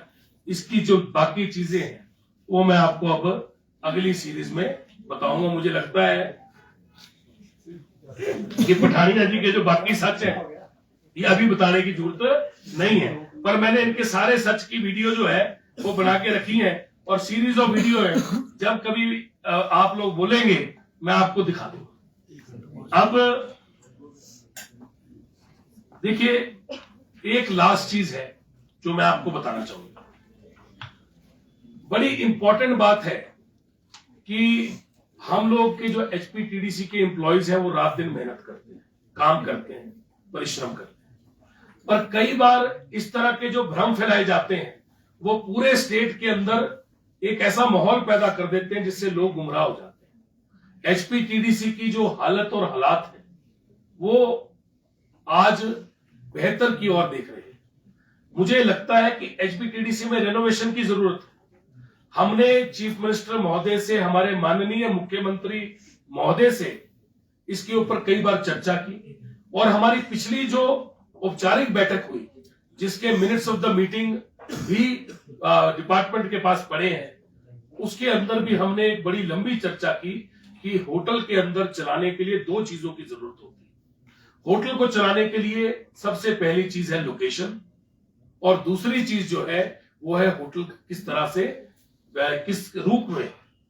आज हमारे होटल की जो लोकेशन है वो पूरे देश में, पूरे प्रदेश में सबसे बेहतरीन है। एचपीटीडीसी से बेटर लोकेशन किसी की नहीं हो सकती और जो हमारे रूम है उनकी हालात को सुधारने की आवश्यकता है। उसके लिए आपको पैसे की जरूरत है। हमने कई बार बात की और हमने बात करके इसके ऊपर निर्णय लिया कि इसकी ए, बी और सी कैटेगरी बनाएंगे और ए कैटेगरी जिनके अंदर बड़ा रेवेन्यू आ सकता है, बी कैटेगरी जिनके अंदर कम रेवेन्यू आ सकता है और सी कैटेगरी जो कि हमारी नुकसान में है, उसको एक एक स्टेप्स के अंदर हम अपने हिसाब से पहले ए कैटेगरी को रेनोवेट करेंगे, फिर बी को करेंगे। अब रेनोवेशन के लिए आपको पैसे चाहिए, तो हमने अपनी बीओडी के अंदर इसको पास किया कि जैसे ही एडीबी के पैसे आएंगे। अब पठानिया जी तो ये भी कह रहे थे कि एडीबी के पैसे जो है वो क्यों नहीं लगा देते, एडीबी के 200 करोड़ 100-200 करोड़ लगा दो, हालात ठीक कर दो। भाई पैसे आएंगे तभी तो लगाएंगे, आप पहले पता तो करो। Little knowledge is also dangerous, come knowledge होती है वो भी डेंजरस होती है। आपको पता ही नहीं है कि अभी हमारा लोन अग्रीमेंट साइन होना है। हम तो पहले जो हमारी प्री रिक्विजिट रिक्वायरमेंट जो होती है, प्री रिक्वायरमेंट जो है वो पूरी कर रहे हैं। तो इसको अभी जब पैसे आएंगे उसके लिए हमने प्रीएम्प्ट किया और हमने बीओडी में पास किया कि जैसे ही पैसे आएंगे पहली ट्रांच में हम अपने ए कैटेगरी के जितने होटल हैं उनको रेनोवेट करेंगे और जैसे ही ए कैटेगरी के होटल रेनोवेट होंगे वैसे हमारा रेवेन्यू 109 करोड़ से सीधा आपका रेवेन्यू डबल हो जाएगा और आप एकदम आगे की ओर देखेंगे। ऐसी ऐसी चीजें जो है वो हमने अपनी मिनट्स ऑफ द मीटिंग में बल्कि सिर्फ करवाई नहीं, सीएम हमारे माननीय मुख्यमंत्री महोदय ठाकुर सुखविंदर सिंह सुक्खू जी ने मीटिंग भी ली और वो अपने आप भी इसके लिए बड़े तत्पर थे कि आप इनको जैसे ही हमारे पास फंड आते हैं आप इनको रेनोवेशन की ओर मूव करिए। तो ये हमारा बड़ा क्लियर मैंडेट है। बेचने की बात हुई नहीं, किसी को देने की बात हुई नहीं, ओएनएम की बात। आप एक चीज समझिए, लीज की बात अभी किसी ने कोई इश्तिहार छापा नहीं, अपने आप ही सबने बोलना शुरू कर दिया। पर एक चीज बिल्कुल पक्की है, हमें एक चीज को समझना है। जब यूनियन ने अपनी प्रेस कॉन्फ्रेंस की यूनियन का जो काम है वो यूनियन का काम है एम्प्लॉयज की आवाज को उठाना। यूनियन का काम है एचपीटीडीसी को किस तरह बेहतर किया जाए उसके बारे में बात करना। यूनियन ने मुख्यतः दो बातें कही। पहली बात जो यूनियन ने कही कि आंकड़े जो है, देखिए बड़ी सीरियस बात है कि यूनियन बड़ी एक रिस्पॉन्सिबल ऑर्गेनाइजेशन होती है और मेरे दिल में यूनियन के लिए हमेशा से प्यार रहा है। और राजकुमार जी जो कि उस यूनियन में बैठे थे, उन्होंने अपनी प्रेस वार्ता में भी कहा कि वो कई बार मेरे से मिले और कई बार उन्होंने अपनी बात मेरे आगे रखी। मेरे लिए यूनियन हो चाहे एक भी एम्प्लॉय आखिरी जगह पे बैठा हो, आखिरी पंक्ति में जो आखिरी व्यक्ति बैठा है, हर किसी के लिए मेरे दिल में सबसे ज्यादा सम्मान और प्यार। पर जब वो अपनी बात रखते हैं और यूनियन ने ये बात कही कि कोर्ट के अंदर, माननीय हाई कोर्ट के अंदर गलत आंकड़े एचपीटीडीसी ने दिए, ये बड़ी सीरियस बात है, आप इसको जरा गौर से सुनिएगा। जब ये बात कही गई कि एचपीटीडीसी ने गलत आंकड़े माननीय हाई कोर्ट में रखे या माननीय हाई कोर्ट को गलत आंकड़े दिए, इसका मतलब जो डिसीजन हुआ माननीय हाई कोर्ट का, वो क्या गलत आंकड़े रखे गए थे एचपीटीडीसी के द्वारा और गलत आंकड़ों पे एचपीटीडीसी का डिसीजन हुआ। ये बड़ी सीरियस बात है।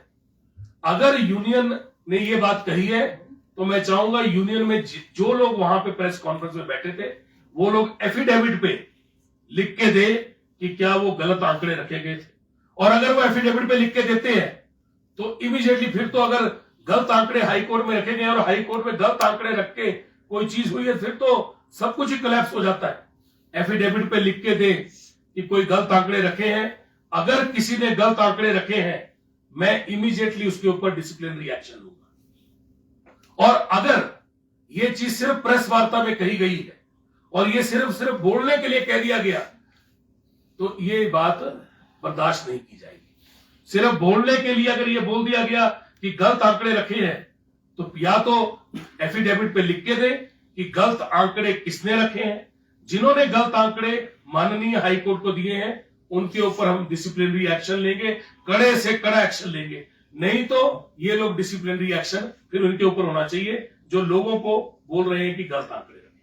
ये बड़ी सीरियस सी बात है and it is very serious कि आपके अगर किसी ने रखे हैं तो उनके ऊपर एक्शन होना चाहिए। नहीं तो फिर then we will have to see कि हमने जिन्होंने प्रेस कॉन्फ्रेंस में ये कहा उनके ऊपर एक कमेटी कॉन्स्टिट्यूट करके हम इमीडिएटली ये चेक करेंगे कि गलत आंकड़े अगर कोई पाए जाते हैं तो उसके ऊपर एक सख्त एक्शन हो। नहीं तो किसी ने अगर ऐसी बात कही है, यूनियन का काम है लोगों के हित की बात करना। यूनियन का काम ये नहीं है कि कोई भी राजनीति हो।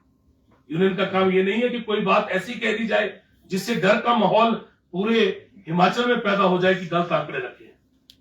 अगर माननीय हाईकोर्ट को कोई भी गलत आंकड़ा गया है तो ये बड़ी सीरियस बात है और इसके ऊपर इमीडिएटली एक्शन हो जाएगा। मुझे नहीं लगता कि एफिडेविट पे कोई भी आदमी को ऐसा लगता है तो एफिडेविट पे सिर्फ लिख के दे, हम इमीडिएटली इसके ऊपर एक्शन लेंगे। मुझे नहीं लगता कि ऐसी चीज कोई भी हो सकती है क्योंकि ये सारे आंकड़े जो है ये माननीय हाई कोर्ट को डिपार्टमेंट ने दिए। अब मेरी आखिरी चीज ये है कि मैं माननीय हाई कोर्ट का धन्यवाद करता हूं और माननीय हाई कोर्ट ने हमें मिनट्स ऑफ द मीटिंग भी लाया था, मैं सीएम साहब के साथ जो हमारी हुई, मैं बीओडी के लिए भी लाया था। अच्छा, एक माननीय हाई कोर्ट ने हमको निर्देश दिए और हमने निर्देश कुछ माने, मैं उसके ऊपर अब आऊंगा। माननीय हाई कोर्ट की पहली चीज जो हमने मानी है वो ये है कि payment of all arrears of diseased employees with in 10 days। हम 10 दिन में जितने भी डिजीज्ड एम्प्लॉय हैं उनको एरियर जो है 10 दिन में देंगे।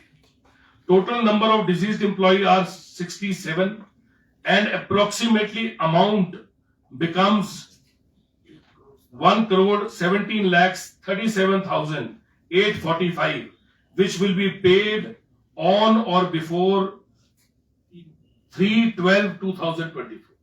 3/12/2024 से पहले पे कर दिया जाएगा। 50% of arrears of class 4 retired employees above 65 years of age. मतलब 50% एरियर ऑफ क्लास 4, जो क्लास 4 रिटायर्ड एम्प्लॉई है, अबव 65 साल की एज से ऊपर वाले, total number of retired of class 4 employees above 65 year of age are 52. गुंजा एम्प्लॉय है, 52 एम्प्लॉय है, और इनका जो एरियर है क्लास 4 रिटायर्ड एम्प्लॉयज का, ये 3/12/2024 से पहले पे कर दिया जाएगा. Balance amount of retired class 4 employ between 60 to 65 years of age, 60 से 65 साल की उम्र के बीच में जो रिटायर्ड एम्प्लॉय हैं, उनका जो बैलेंस अमाउंट है वो 60 से 65 ईयर की एज के जो है क्लास 4 एम्प्लॉय, उन रिटायर्ड एम्प्लॉय का जो बैलेंस अमाउंट है, the number of employ falls between 60 to 65 years of age are 72, and this money will be paid within 1 month, that is on or before 23rd 12/24. Rest of the class 4 employees payment to be released on or before, जितने भी बाकी भी class 4 employ हैं, उनकी payment भी जो rest है, ये भी हमने दिया है, तो हाई कोर्ट को लिखी, ये हाई कोर्ट में दिया हो, ये वाला पॉइंट है, ये है डिसीजन में. Rest all the class 4 employ payment to be released on और बिफोर 36, मतलब 30/6/2025 से पहले हम सारी की सारी पेमेंट रिलीज कर. तो ये हमारा मुख्यतः आज की प्रेस कॉन्फ्रेंस थी. हमने यहाँ पे एक चीज और कहना चाहूंगा, हमारे वरिष्ठ आईएएस अधिकारी तरुण श्रीधर जी, जिनको मैंने पर्सनली गुजारिश करके, क्योंकि उनका एक लंबा समय टूरिज्म में बीता और उनके समय में भी टूरिज्म प्रॉफिट में आया था, और ये हम नहीं बोल रहे, ये डाटा जो विधानसभा में ले हुआ है ये बोलता है. तो उनसे भी, उनके अनुभव से सीखने के लिए हमने उनसे गुजारिश की थी कि आप हमें कुछ गाइड कीजिए कि हम और बेहतर कैसे कर सकते हैं. जब टूरिज्म को बेहतर बनाना होता है तो आपको अलग अलग जगह से राय जो है वो लेनी होती है. तो हमने उनकी कमेटी कॉन्स्टिट्यूट की थी और हमने सिंगल मेंबर कमेटी उनकी बनाई, ताकि उनको एक बड़ा लंबा तजुर्बा रहा है और वो अपने आप हर जगह गए, हर किसी से उन्होंने बात की. और उनके समय में जब वो एमडी रहे टूरिज्म के, तो उनके समय में टूरिज्म प्रॉफिट में आया. तो उनके समय में जब टूरिज्म प्रॉफिट में आया और उससे पहले नुकसान में था, तो उस चीज को उन्होंने किस तरह से लाया, उसको देखने के लिए, उसको ऑब्जर्व करने के लिए, सोचने के लिए हमने उनकी कमेटी बनाई. उसकी रिपोर्ट आ गई है और जल्दी ही उनकी रिपोर्ट पे जो जो चीजें उन्होंने दी है, उसमें से कितनी सारी चीजें हम इंक्लूड कर सकते हैं अपने आगे के ऑपरेशन में, उसको भी देखा जाएगा. मैं सिर्फ एक ही गुजारिश सभी से करना चाहूंगा, हिमाचल प्रदेश टूरिज्म जो है, HPTDC जो है, वो एक ऐसी संस्था है जो सेवा के लिए बनी है. मैं सिर्फ ये चाहूंगा कि इसके साथ आप लोग राजनीति मत कीजिए. इसके साथ या इनके एम्प्लॉयज के साथ या जो हमारे लोग हैं, ये मेरा परिवार है. हम लोग एक दूसरे के लिए समर्पित हैं और आज तक हमने इसको इतनी कठिन परिस्थितियों में भी, जब पूरा प्रदेश टूटा है, जब इतना बड़ा प्राकृतिक आपदा आई, तब भी हमने 100 करोड़ से ऊपर टर्नओवर पहली बार इतिहास में की.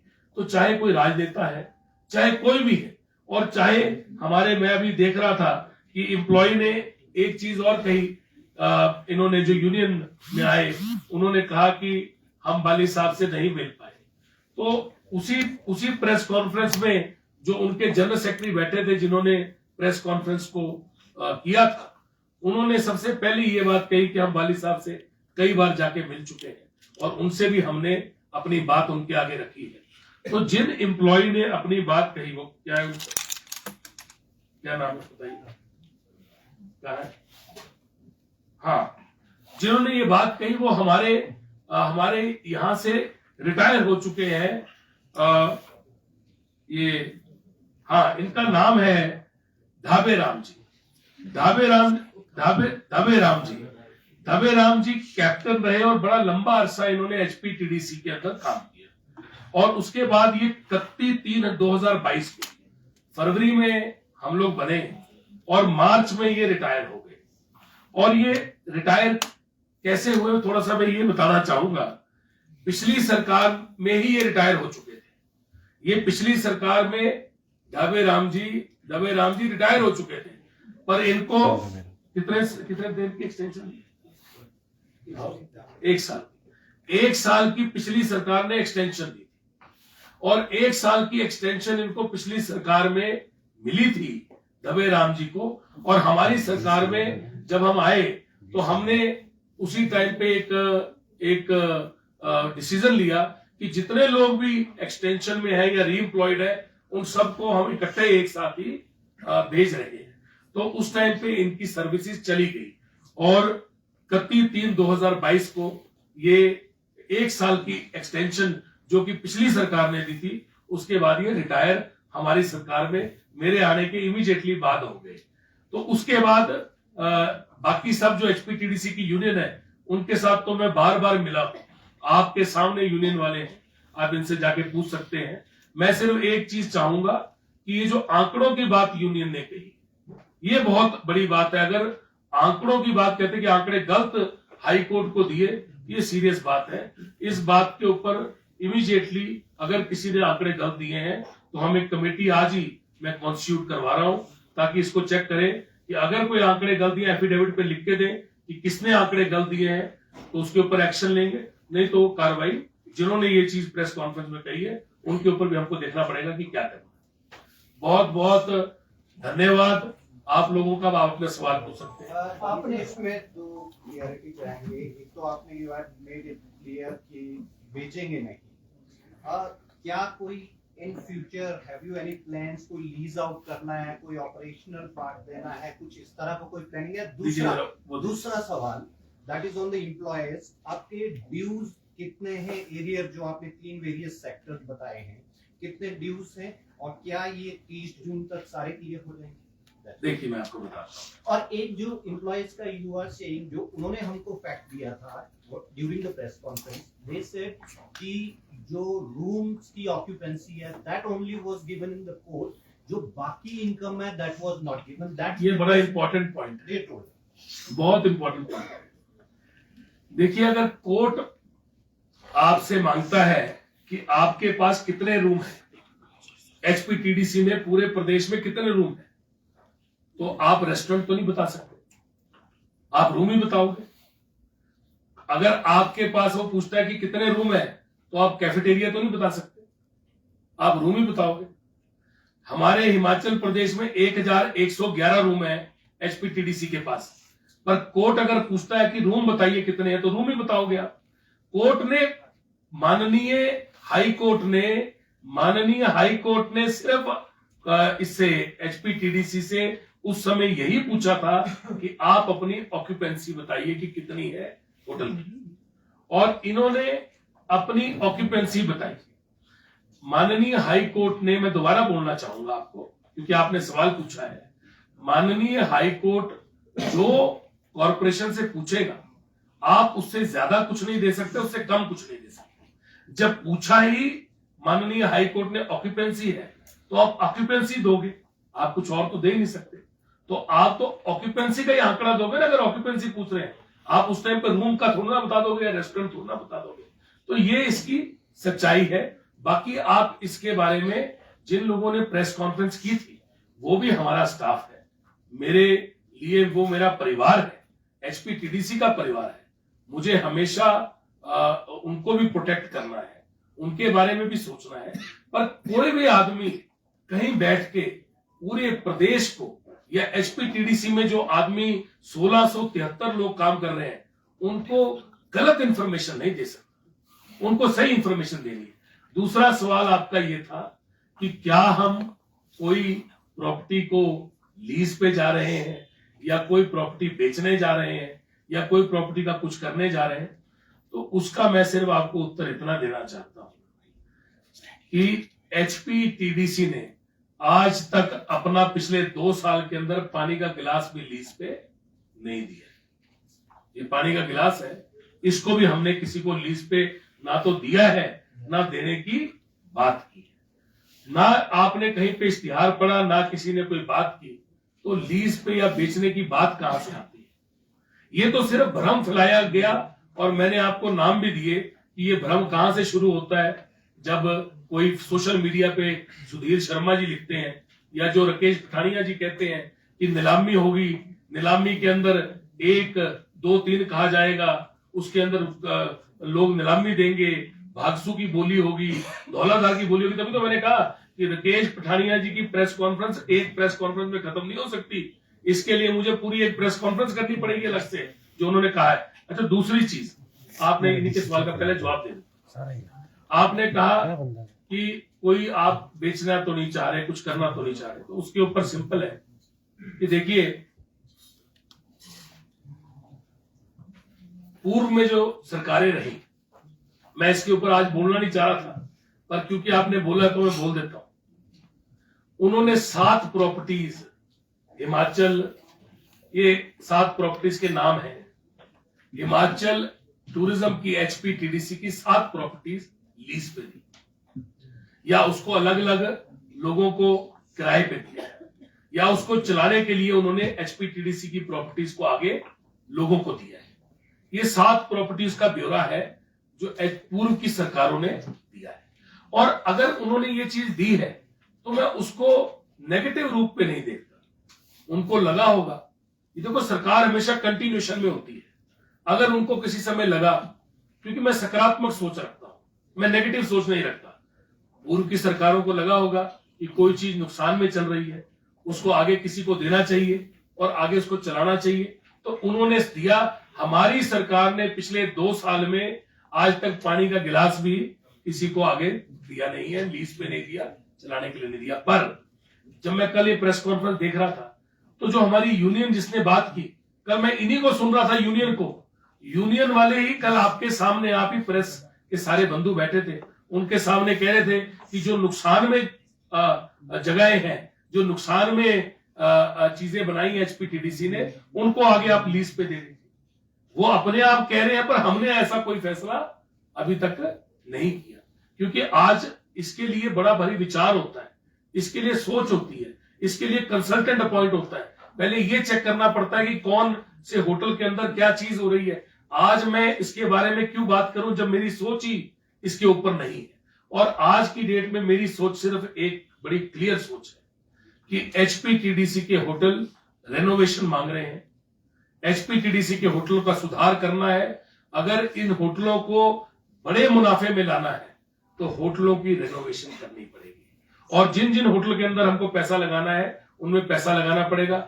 या तो हमें माननीय मुख्यमंत्री जी स्टेट की सरकार से उसके अंदर पैसा देंगे तब हम लगाएंगे, या ADB का जब पैसा आएगा फर्स्ट ट्रांच में पैसा। सर आप बात कर रहे हो, सर आप बात कर रहे हो HPTDC को प्रॉफिट में ले जाने की, लेकिन एक हकीकत यह है कि आपका काफी पैसा मार्केट में फंसा है और हाई कोर्ट को इंटरफेयर करना पड़ा है कि आपको वो पैसा कलेक्ट करना है। तो क्या भविष्य में इस तरह का रहेगा सर कि पैसा आपका ना फंसे, या उसको निकालने के लिए अब क्या प्लानिंग होगी? से संबंधित एक तो डिफॉल्टर आपके कौन कौन है, किस किस से पैसा आपने लेना। दूसरा, आपने कहा परिवार है कर्मचारी, लेकिन वो परिवार के मुखिया से संतुष्ट नहीं हो तो बोले आपका रेजिग्नेशन हो, आपका इस्तीफा हो। और मैंने आपको भी बताया कि जब परेशानी होती है बहुत, और आदमी को लगता है कि मेरा घर जो है वो टूट रहा है, जब माननीय हाई कोर्ट ने हमारे 9 होटल बंद कर दिए और जो लोग यहाँ काम कर रहे हैं उनका परिवार इस पे निर्भर करता है, तो तभी तो मैंने आपको बोला कि जो दवे राम जी हैं वो रिटायर हो गए, और पिछली सरकार में 1 साल उनको रिटायरमेंट के बाद भी पिछली सरकार ने एक्सटेंशन दी। जो बोल रहे थे मैं उन्हीं की बात के ऊपर आ रहा हूं, क्योंकि उन्होंने बोला तो मैं उनके बारे में बोलूंगा। मैं उनका भी आदर सम्मान और उनको भी प्यार करता हूं, पर दवे राम जी जो बात कर रहे थे उनको पिछली सरकार ने 1 साल की एक्सटेंशन दी थी, और हमारे आने के बाद सारे के लिए जितनों को भी एक्सटेंशन थी उन सब के लिए फैसला इकट्ठा हो गया, कोई उनके लिए नहीं हुआ अकेले। सारी पूरे हिमाचल में जितने भी महकमे थे सबके अंदर फैसला हो गया कि जितने लोग एक्सटेंशन पे बैठे हैं या री एम्प्लॉयमेंट पे बैठे हैं, रिटायरमेंट के बाद भी जिनको सेवा के लिए रखा गया, उन सबको ही इकट्ठा बाहर जाना पड़ा। तो उनका हो सकता है कि उसके बाद वो मेरे पास कभी आए होंगे। मैं उनसे मिला हूं, जो पहली बार वो मेरे से मिले, उन्होंने बात की मेरे से ट्रांसपोर्ट के बारे में, और जो उन्होंने मेरे से बात की वो मैं उसके रिकॉर्ड निकालिएगा। जो उन्होंने बात की मैं सारे रिकॉर्ड लाया हूं हर किसी चीज के, ताकि आप लोगों का सवाल हो तो रिकॉर्ड के बारे में बताएं, उसके बारे में आता हूं। पर पहले मैडम जो आपने बोला उसका उत्तर दे देता हूं। देखिए मैम, बड़ी बात यह है कि आपने बोला कि हम बोल रहे हैं कि आप दोबारा से क्वेश्चन रिपीट करेंगे कि सर आपका जो पैसा मार्केट में है इस समय जो लेना है आपको, तो कोर्ट को क्यों इंटरफेयर करना पड़ा कि एचपीटीडीसी वो पैसा ले 48 घंटे के अंदर? तो पहले क्यों नहीं प्रबंधन ने अपना पैसा निकालने में काम किया? और अभी कितना पैसा आपका है, कौन डिफॉल्टर है आपके, और भविष्य में पैसा ना फंसे इसके लिए क्या प्लानिंग है सर? देखिए, जितनी भी लिस्ट है जिन्होंने पैसा देना है, मैं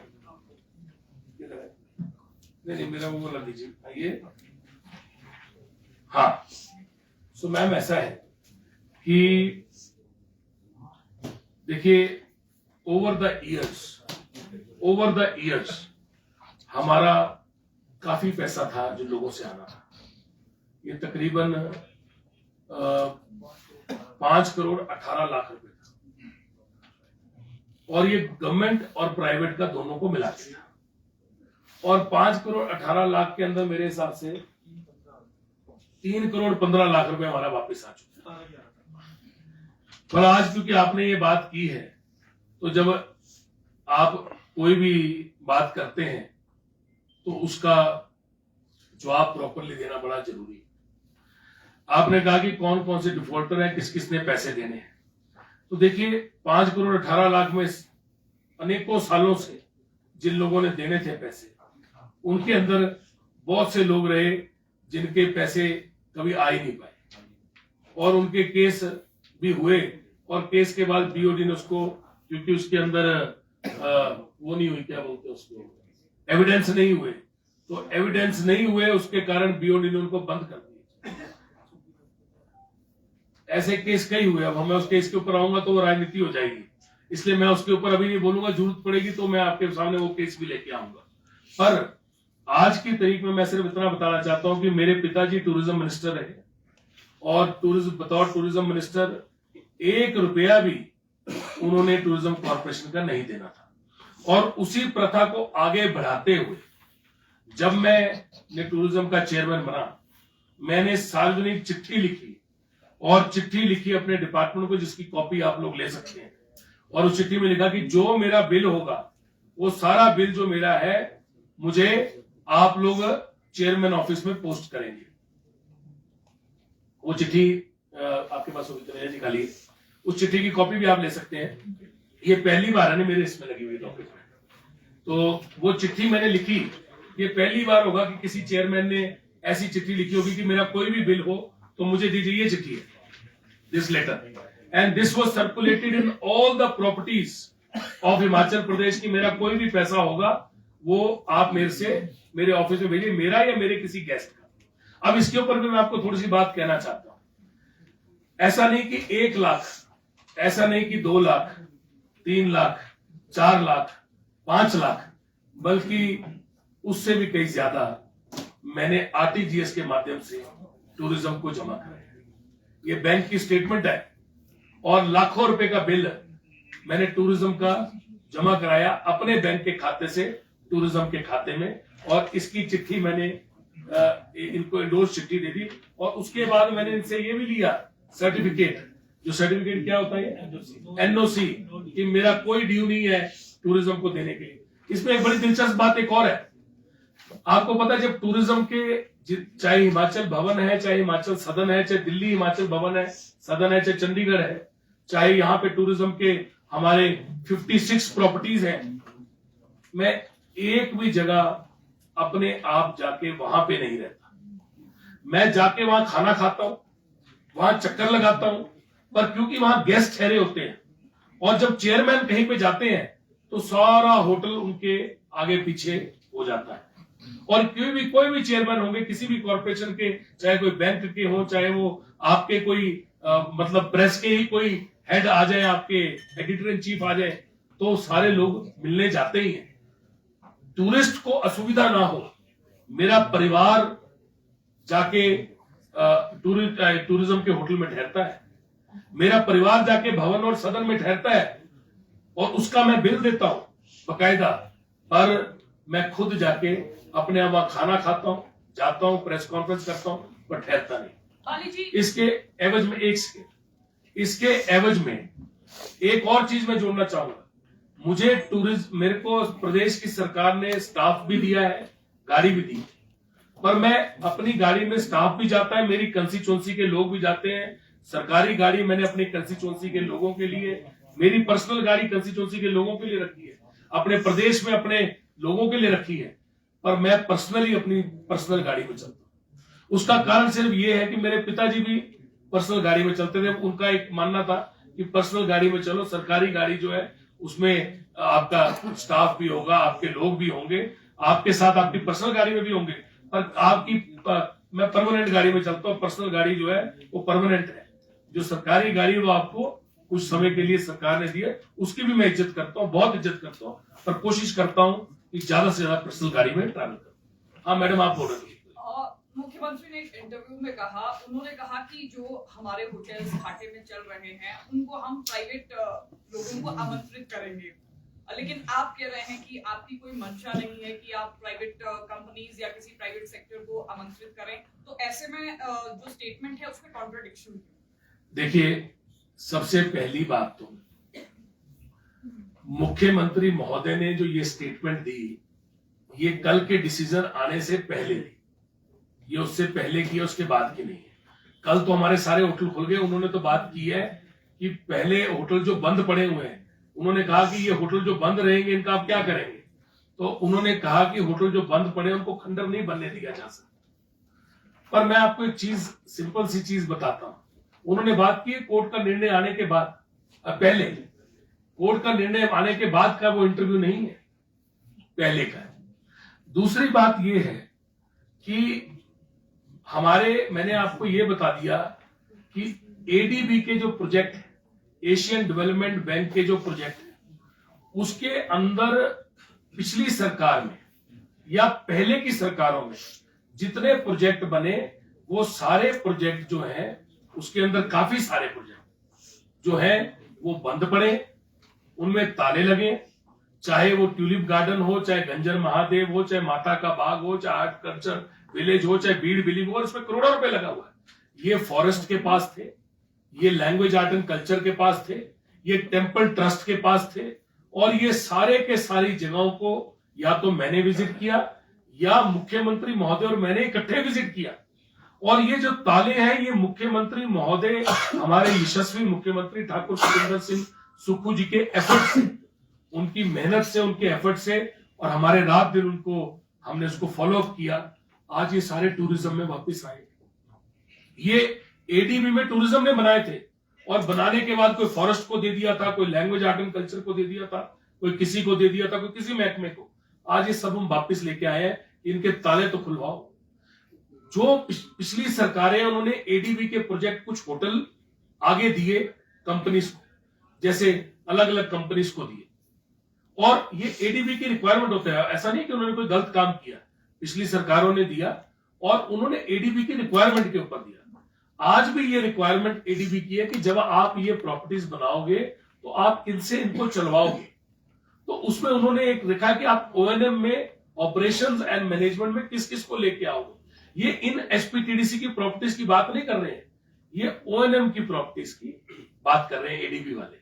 तो आपको दो चीजों को अलग तरह से लेना पड़ेगा कि एचपीटीडीसी की प्रॉपर्टी, मेरा ऐसा मानना है पर्सनली कि एचपीटीडीसी की प्रॉपर्टीज में 90% प्रॉपर्टीज ऐसी हैं जिसमें हम इतना उसको 4 गुना ज्यादा रेवेन्यू को लेके जा सकते हैं जस्ट विद द रेनोवेशन। और आज मेरा अपने एचपीटीडीसी परिवार के लिए सिर्फ इतना ही कहना है कि एचपीटीडीसी परिवार को कोई घबराने की जरूरत नहीं है।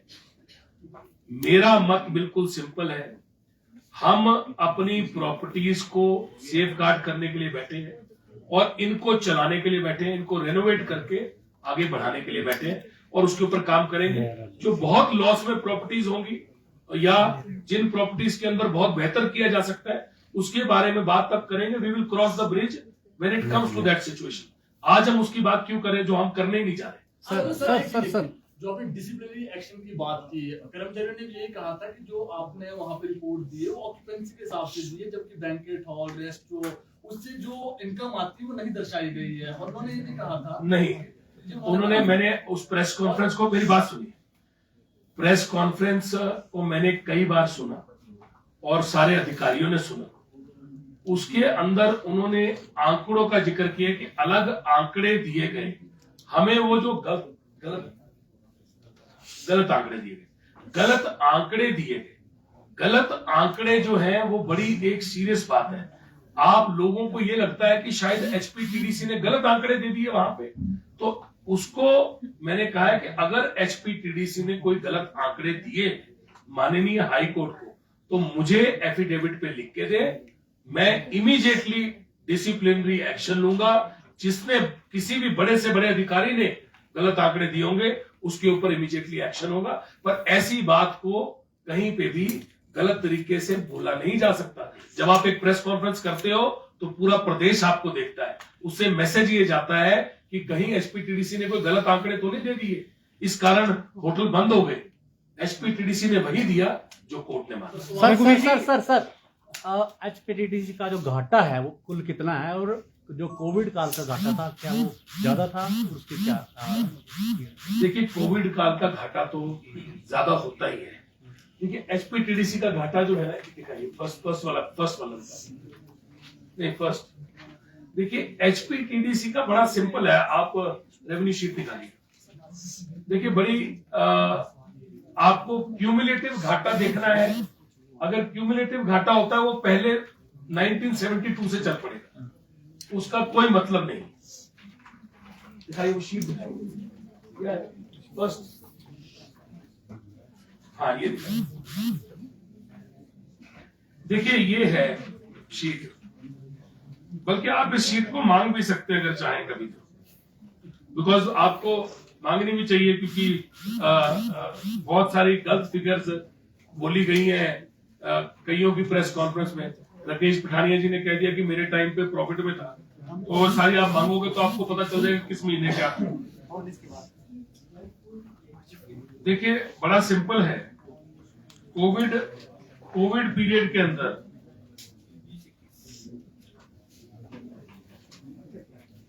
देखिए, एचपीटीडीसी के अंदर 2021 के अंदर तकरीबन हमारा 21-22 में और 20-21 में 2 करोड़ और 20-21 में 95 लाख, मतलब तकरीबन 1 करोड़ रुपया घाटा रहा। तो मतलब आपका घाटा जो है वो तो हर साल ही रहा है, और every year there is a loss, because आप लोगों के ऊपर बहुत बड़ा एक लोड पड़ा है। अच्छा, इस बार जो हमारे ऊपर लोड पड़ा है वो लीव इनकैचमेंट का है, वो पे जो रिवीजन पे स्केल की हुई है उसका है, ग्रेचुटी का है, वो लोड पड़ा। अदरवाइज तो हमने 109 और 105 करोड़, मतलब हाईएस्ट टर्नओवर इस साल की जो 2023-24 की टर्नओवर है वो 105 करोड़ है। आज तक कभी इतनी टर्नओवर नहीं छुई हमने। एक पिछले साल की 2022-23 की 109 करोड़ है, मतलब उसके बावजूद ये जो घाटा है, this is because of this load. और रघुवीर जी, आपने टर्नओवर की बात कही, आपने ये भी कहा, आंकड़ा भी बताया कि इतना बढ़ा है, आप उसको इतिहास भी मानते हैं, परंतु आपके कार्यकाल में एक इतिहास ये भी तो है ना कि जिन कर्मचारियों को तनख्वाह 1 तारीख को मिलती थी वो कभी 14 को मिल रही है, कभी 15 को मिल रही है, कभी 7 को मिल रही है, कभी 8 को मिल रही है। आप जाके कर्मचारियों से बात कीजिए जी, और उनसे पूछिए कि हमेशा जो तनख्वाह है वो हमेशा सीमलेसली टाइम पे मिले। कई बार तनख्वाह इसी कारण से, रेवेन्यू जो आपके पास आता है, आपके देखिए, एक चीज आपको समझनी पड़ेगी, होटल इंडस्ट्री में रेवेन्यू अपने हिसाब से आता है। आपके अगर 109 करोड़ रुपए आपकी टर्नओवर साल की हुई है, मार्च महीने में आपके अगर पार्टीज हुई, आपकी हमने 99.9% आपकी तनख्वाहें सीमलेस जाती है। अगर आपको थोड़ा बहुत आगे पीछे होता है तो this is because of the revenue coming from outside. तो ये कोई कॉरपोरेशन के अंदर आप कोशिश करते हो, जब आप उसके अंदर हो, कि आप बेस्ट पॉसिबल करो, और बेस्ट पॉसिबल किया है। इन पिछले 2 सालों में 35 करोड़ रुपया हमने रिटायरीज का बेनिफिट दिया है। वो इसी पैसे में से निकाला है, सरकार से नहीं लिया है।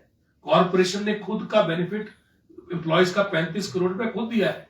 पिछले 5 साल में 2016 से लेके 2022 तक जब ये बेनिफिट देना शुरू किया, तो सिर्फ बेनिफिट जो गया है वो 29 करोड़ रुपया गया है। पिछले 5-6 साल में 29 करोड़ रुपए, और हमारे अभी 2 साल भी पूरे नहीं हुए, 35 करोड़ रुपए का लोड पड़ा। आपको समझना पड़ेगा कि इसके हिसाब से अगर ये 35 करोड़ को कैलकुलेट करोगे तो लोड तो आपका इसी कैलकुलेशन से चलोगे तो 100 करोड़ रुपए हो जाए। तो ये अपने पैसे से निकाल के दिया ना हमने। तो जब अपने पैसे से निकाल के दिया है, तनख्वाहें भी दी है, एरियर भी दिए हैं, लीव इनकैचमेंट भी दिए रिटायरीज को, ग्रेचुटी भी दी है, सब कुछ दे रहे हैं। उसके बाद जब हाईएस्ट टर्नओवर है तभी तो दे पा रहे हैं। अगर टर्नओवर पहले की तरह कम होती तो दे ही नहीं पाते। आपकी अगर एक बात मान भी ली जाए कि नहीं, बात एक नहीं मानी जाए। मैंने हर बात आंकड़ों के साथ दी है, मेरी हर बात मानी है। मैंने जो, मेरी बात सुनिए, मेरी आपकी प्लीज लेट मी स्पीक। आपने बोला एक बात, मैंने हर बात के पेपर दिए, आपको चाहिए तो सारे पेपर ले लीजिए, ये डॉक्यूमेंट लेके जाके स्टडी कीजिए। सर, कोर्ट से संबंधित एक सवाल था। कोर्ट ने कहा कि एचपीटीडीसी के जो होटल्स हैं वो सफेद हाथी है। आपकी ही सरकार के एक मंत्री ने कहा कि it was a part of judicial activism. आपको भी ऐसा लगता है जो पूर्व में लिया गया फैसला था? देखिए, माननीय हाई कोर्ट के बारे में, माननीय हाई कोर्ट के अंदर ये केस चल रहा था। इस वजह से मैं 7 दिन प्रेस कॉन्फ्रेंस में नहीं आ पाया। माननीय हाई कोर्ट के बारे में एक शब्द भी मैं ऐसा नहीं कहना चाहूंगा। माननीय हाई कोर्ट की मैं इज्जत करता हूं, और माननीय हाई कोर्ट ने ही हमें रिलीफ दिया और हमारे होटल खुलवाए हैं। उन्होंने बात जरूर की कि नुकसान में जो होटल हैं वो इतने नुकसान में कैसे चलाएंगे आप, पर वो बात तो यूनियन ने भी की, इतने नुकसान में होटल कैसे चलाएंगे। पिछली सरकारों ने भी 7 हमारी एचपीटीडीसी की प्रॉपर्टीज लीज पे दी है, पर अभी तक हमने ऐसा कुछ नहीं किया है। जब ये बात कर रहे थे ट्रांसपोर्ट के लिए मेरे पास आए कि 35 करोड़ रुपया, आपको मैं सिर्फ एक, आपने पूछा, लास्ट चीज बता देता हूं, ये भी आंकड़े के साथ बता देता हूं, बीओडी की मीटिंग के साथ। मैं हर चीज प्रिपेयर होके आता हूं, ऐसे मैं नहीं आता कहीं पे भी। मेरी बीओडी की मीटिंग हुई, ये बीओडी की मीटिंग की डिस्कशन है, minutes of the 159th meeting of the board of directors of Himachal Pradesh tourism development corporation on 26 अक्टूबर 2023। इस मीटिंग के अंदर एचपीटीडीसी में इसमें लिखा हुआ है under the chairmanship of Shri RS. Bali, honourable chairman of HPTDC, ठीक है। इसके अंदर 159.11 पैराग्राफ, ले जाइएगा, इसको पढ़ लीजिएगा। मेरे सामने ये प्रपोजल रखी गई कि financial position of transport wing of the corporation बहुत खराब है, इसकी हालत जो है वो ठीक नहीं है। और कहा गया the managing director apprise the board, पूरे बोर्ड को अप्राइज किया उस समय के मैनेजिंग डायरेक्टर साहब ने, that the transport wing of the corporation has cumulative loss of 28.56 crore, मतलब तकरीबन 29 करोड़ रुपए का घाटा ट्रांसपोर्ट विंग का है एचपीटीडीसी के जो गाड़ियां चलती हैं, and is not financially sustainable, मतलब ये चलाया नहीं जा सकता, सस्टेनेबल नहीं है financially. After detailed deliberation the chairman stated, मतलब मैंने after detailed deliberation in board of the meeting मैंने कहा, आई स्टेटेड, इसमें लिखा है after the detailed deliberation the chairman stated that a high level technical committee consisting of retired oblique in service officers of the HRTC, मतलब HRTC के retired या अभी जो अफसर काम कर रहे हैं, of the HP and the officers of HPTDC, और टूरिज्म के जो कॉर्पोरेशन के अधिकारी हैं उनकी एक कमेटी कॉन्स्टिट्यूट की जाए to examine the issue as to how. अब उन्होंने कहा कि चल नहीं सकती, तो मैंने कहा as to how the transport wing is to be strengthened, इसको कैसे मजबूत करना है उसके ऊपर काम किया जाए, and bring out of losses, नुकसान से कैसे बाहर निकालना है, फॉर इट्स सस्टेनेबिलिटी, क्योंकि ये सस्टेनेबल करना जरूरी है, इसके ऊपर एक कॉन्स्टिट्यूट करो कमेटी और काम करो। And the report to be placed in the next BOD meeting for the consideration. Further board decides to appoint Shri Rajiv Gupta ji, former CGM retired from HRTC as chairman of the committee. तो मैंने हर चीज चलाने के लिए की है और ये सारे तथ्य हैं। इसके ऊपर बोलते हैं ना कि मैंने स्टार्ट भी किया था कि हाथ कंगन को आरसी किया, पढ़े लिखे को आरसी। तो जब सच बोलना है तो उसके धन्यवाद। राकम जी